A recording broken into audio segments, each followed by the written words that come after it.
33, c'est le nombre de kilomètres qui sépare Narbonne et Béziers. Et aussi le nombre de points entre les deux équipes au coup d'envoi.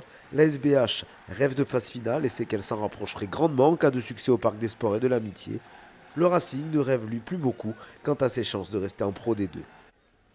Et même le parfum du derby ne suffit pas à transcender les Audois qui subissent dès l'entame. 5 minutes de jeu, les voilà déjà contenus dans leurs 22 mètres. Les Biterrois appuient leur première offensive et gagnent des mètres à chaque impact, à l'image du puissant centre, Jordan Puletua. Il est relayé par son numéro 8, Rémi Bourdeau, qui est arrêté à 2 mètres de l'embut. Encore un coup de pick and go. Georges Valentine veut éjecter sur l'extérieur, mais avec 2 joueurs sur le dos, c'est compliqué. Qu'à cela ne tienne, Puletua ramasse le ballon, la passe de basketteur à une main, la passe de volleyeur claqué de Bourdeau. On est omnisport du côté de Béziers aujourd'hui et à la finition de ce mouvement, le numéro 12, Simon Shevchenko.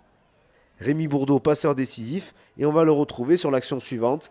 Prise de balle au centre du terrain, un plaquage cassé, la passe après contact au soutien, toute la panoplie du parfait numéro 8, et Béziers repart de l'avant, Narbonne est dépassé.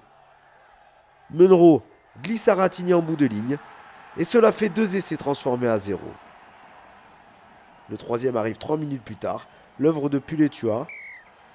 21-0, cela ressemble à un calvaire pour les Audois, même s'ils parviennent à se reprendre quelque peu l'espace d'un instant. 23e minute de jeu, séquence d'avant.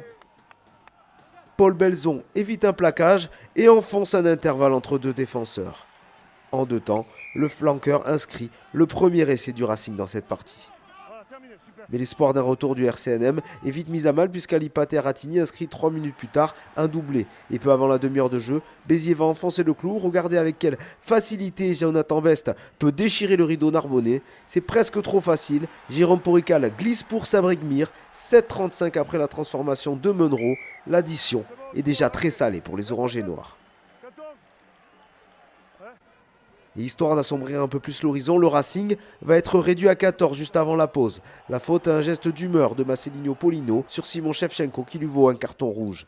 On va rester là pour cette première période. 7,35, bonus déjà en vue pour la SBH. Il va l'être d'autant plus avec un essai rapide de Benjamin Desroches au retour des vestiaires. Le derby tourne en séance d'entraînement dirigée, même les Biterrois lèvent un peu le pied. Et Brieux Plessis-Couillot peut marquer, sans trop forcer, le deuxième essai de son équipe. Un essai qui, comme pour le premier, va connaître une réponse immédiate des Héroltais. 48e minute de jeu, Arthur Aziza est contré par Jean-Baptiste Barrère dans ses 22 mètres. Zakaria El Fakir avait suivi et peut marquer à son tour. Le score n'arrête pas d'enfler. 21-49, Paul Belzon s'offre un doublé. Action. Réaction. Le duo Blanc-Aneta parvient jusqu'à 5 mètres de la ligne d'en but narbonnaise.